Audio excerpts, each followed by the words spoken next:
Assalamualaikum warahmatullahi wabarakatuh dan salam sejahtera. Saya Zuraina binti Ismail dan rakan sekerja Nur Saadah binti Muhammad Sowi. Kami dari Politeknik Seberang Perai, Pulau Pinang. Tajuk pembentangan pada hari ini adalah pembelajaran berasaskan masalah untuk kerja khusus kajian kes matematik kejuruteraan 3 di Politeknik Seberang Perai. Isi kandungan pembentangan. Pembelajaran berasaskan masalah atau problem-based learning adalah salah satu amalan kaedah pengajaran abad ke-21 yang berpusatkan pelajar. Pembelajaran berasaskan masalah yang diperkenalkan oleh Howard Barrow pada tahun 1980 merupakan pembelajaran yang terhasil daripada proses bekerja ke arah pemahaman atau penyelesaian sesuatu masalah. Melalui pendekatan ini, suatu masalah yang perlu diselesaikan akan diberi kepada para pelajar setelah pelajar telah disediakan dengan fakta atau prinsip, atau dengan kata lain, pensyarah perlu mengajar terlebih dahulu konsep yang berkaitan dengan masalah tersebut. Seterusnya, pelajar akan menyelesaikan masalah secara berkumpulan. Bagi pelajar yang kreatif dan berfikiran kritis akan bergerak melampaui pemahaman asas sesuatu konsep matematik, dan ini akan menemui keseronokan apabila berjaya menyelesaikan masalah tersebut. Soratan kajian.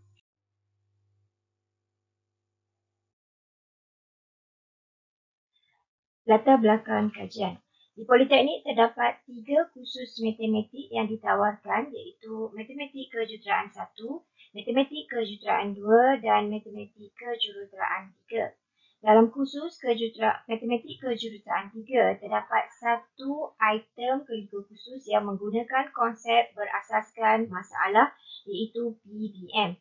Item tersebut ialah kajian kes atau case study yang menggantikan item tutorial exercise. Item ini mula diperkenalkan bermula Jun 2020 kepada pelajar semester 3 Jabatan Kejuruteraan Mekanikal. Kajian kes ini membolehkan pelajar memahami topik statistik secara lebih mendalam. Dengan demikian, ianya membolehkan para pensyarah menilai tahap pemahaman pelajar terhadap topik berkenaan. Dalam melengkapkan kajian kes ini, para pelajar perlu mendapatkan data dari responden. Seterusnya, pelajar perlu memanipulasikan data yang terkumpul, iaitu mengolahkan, menyusun, menganalisa dan mempersembahkan data tersebut.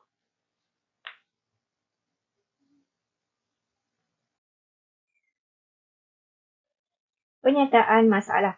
Pembelajaran berasaskan masalah PBMB merupakan teknik pembelajaran baru dalam kursus matematik kejuruteraan di Politeknik.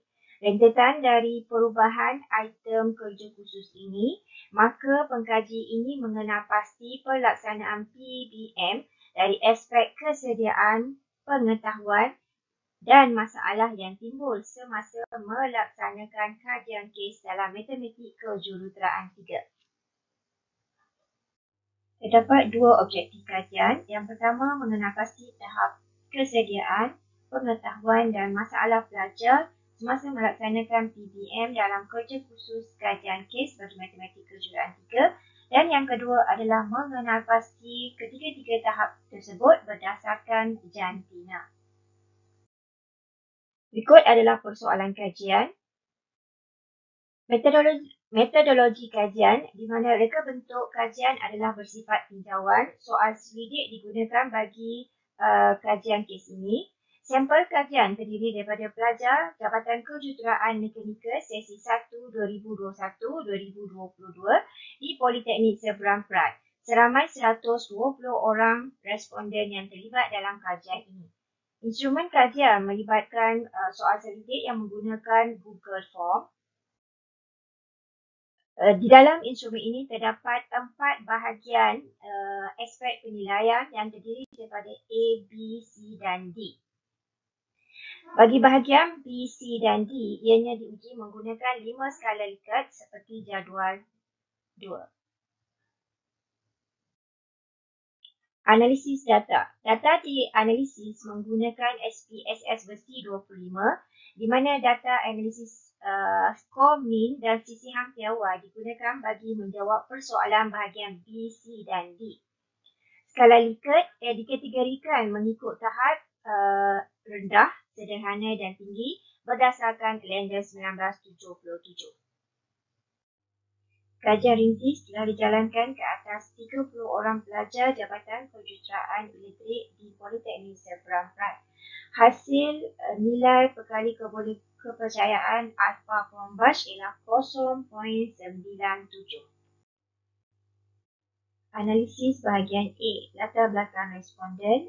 Jatinan responden menunjukkan sebanyak 72.5% adalah responden lelaki dan 27.5% adalah responden perempuan.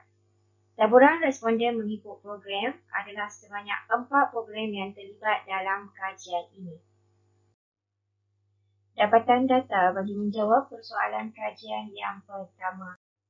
Bagi tahap kesediaan, nilai skor min keseluruhan adalah 4.62 dan sisihan piawai adalah 0.39. Interpretasi menunjukkan ianya berada pada tahap tinggi berdasarkan sumber lender 1977. Ini menunjukkan bahawa tahap persediaan pelajar sangat baik dalam membuat persediaan bagi melaksanakan tugasan yang diberi. Bagi item tahap kesediaan, terdapat beberapa item yang melebihi skor min keseluruhan. Nilai skor min yang paling tinggi adalah item B1 iaitu saya selalu menghadiri kuliah dengan skor min adalah 4.82 dan sisihan piawai adalah 0.52. Ini menunjukkan bahawa pelajar amat menitik berat kehadiran semasa sesi perkuliahan. Kesannya, ia dapat membantu pelajar membuat persediaan bagi melaksanakan tugasan yang diberi oleh pensyarah.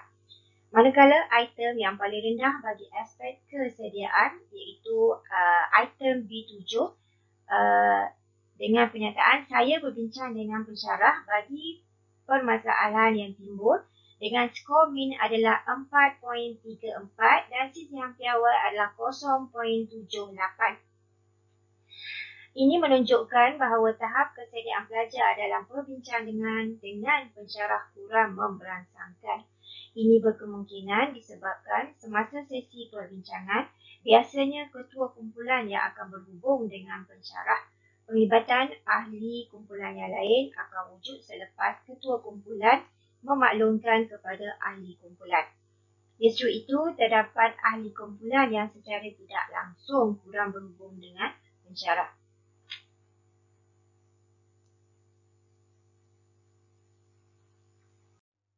Aspek kedua yang dikaji adalah tahap pengetahuan pelajar dengan nilai skor min keseluruhan adalah 4.44 dan sisihan piawai adalah 0.48.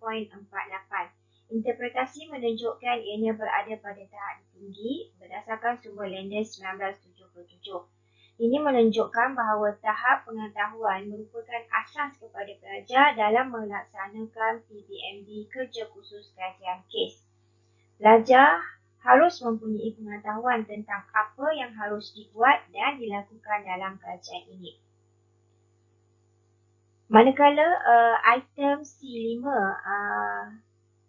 merupakan skor min yang paling tinggi bagi tahap pengetahuan dengan pernyataan saya tahu bahawa kajian kes ini membuka minda untuk berfikiran lebih kreatif dan dengan skor min 4.57 dan sisihan piawai 0.56. Ini menunjukkan bahawa pelajar telah didedahkan tentang fakta dan konsep semasa sesi perkuliahan. Dengan demikian, ianya akan mencetuskan idea yang akan memudahkan pelaksanaan kajian kes. Manakala skor min yang paling rendah bagi tahap pengetahuan adalah item iaitu saya tahu mencari sumber untuk memahami dengan lebih jelas pendekatan kerja khusus ini dengan skor min 4.41 dan sisihan piawai 0.51. Ini menunjukkan pelajar kurang kemahiran untuk mendapatkan sumber rujukan. Kebanyakan rujukan yang dinyatakan oleh pelajar adalah rujukan modul pensyarah dan melayari internet. Rujukan buku kurang mendapat sambutan. Ini mungkin disebabkan faktor PKP pada masa kini yang membatasi pergerakan pelajar ke library. Tahap masalah pelajar. Nilai skor min keseluruhan adalah 4.42 dan sisihan piawai 0.47. Interpretasi menunjukkan ianya juga berada pada tahap yang tinggi. Ini menunjukkan bahawa tiada masalah yang timbul semasa melaksanakan PBM dalam kajian ini. Item D7 mendapat skor min yang paling tinggi bagi tahap masalah pelajar dengan penyataan saya menyiapkan tugasan kerja bersama ahli kumpulan yang kecil dengan skor min 4.51 dan sisihan piawai 0.62. Ini menunjukkan bahawa pelajar amat cenderung melaksanakan tugasan secara berkumpulan berbanding secara individu. Perlibatan ahli kumpulan membawa kepada perkongsian pengetahuan antara setiap pelajar. Nilai skor min yang paling rendah bagi tahap masalah pelajar adalah item D4, iaitu saya mahir untuk menyelesaikan masalah yang diberi oleh pensyarah dengan skor min 4.19 dan sisihan piawai 0.66. Merujuk kepada tahap kesediaan item B7 yang paling rendah adalah saya berbincang dengan pensyarah bagi permasalahan yang timbul. Ini adalah selari dengan tahap masalah juga. Ini menunjukkan bahawa disebabkan kurang perbincangan dengan pensyarah menyebabkan pelajar tidak mahir menyelesaikan masalah yang dilaksanakan. Justru itu adalah amat penting dalam sesi perbincangan antara pensyarah dan pelajar bagi memastikan proses pembelajaran berlaku secara berkesan. Dapatan data bagi menjawab persoalan kajian yang kedua. Analisis perbezaan tahap kesediaan pelajar berdasarkan jantina. Dapatan menunjukkan terdapat perbezaan yang signifikan antara pelajar lelaki dan pelajar perempuan dengan nilai min pelajar lelaki adalah 4.58 dan nilai min pelajar perempuan adalah 4.72. Nilai T dengan DF 118 ialah negatif 2.08 dan nilai signifikan P adalah 0.04. Oleh kerana nilai P adalah lebih kecil daripada 0.05, maka hipotesis null berjaya ditolak. Ini menunjukkan bahawa pelajar perempuan memperolehi skor min yang tinggi berbanding dengan pelajar lelaki. Pelajar perempuan lebih cenderung mempersiapkan diri atau lebih sedia bagi melaksanakan tugasan yang bakal diberi dalam PDP berbanding dengan pelajar lelaki. Analisis perbezaan tahap pengetahuan pelajar berdasarkan jantina. Dapatan menunjukkan tidak terdapat perbezaan yang signifikan antara pelajar lelaki dan pelajar perempuan dengan nilai min pelajar lelaki adalah 4.40 dan pelajar perempuan adalah 4.55. Nilai T dengan DF 118 adalah negatif 1.39 dan nilai signifikan iaitu P adalah 0.17. Oleh kerana nilai P yang dikaji adalah lebih besar daripada 0.05, maka hipotesis null diterima. Ini menunjukkan tahap pengetahuan antara pelajar lelaki dan pelajar perempuan adalah sama. Perbezaan jantina tidak mempengaruhi tahap pengetahuan pelajar.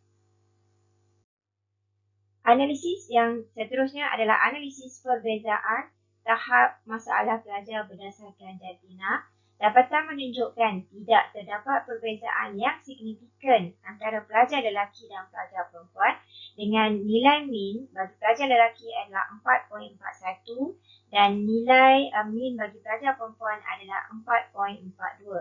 Nilai T dengan DF 118 adalah negatif 0.09 dan nilai signifikan P adalah 0.93.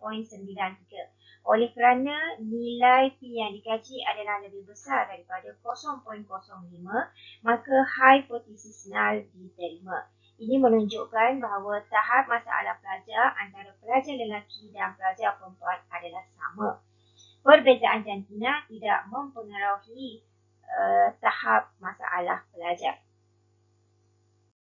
Kesimpulan, pelajar telah bersedia untuk melaksanakan PPM dalam kerja khusus kajian kes bagi matematik kejuruteraan 3. Usaha yang berterusan perlu dilakukan. Manakala pensyarah pula perlu melihat kepada item perbincangan yang perlu diberi penekanan dan penambahbaikan dalam PDP. Cadangan kajian ini boleh diteruskan dengan melihat kepada aspek-aspek lain dan ianya juga boleh dijalankan kepada populasi yang lebih besar. Sekian, terima kasih.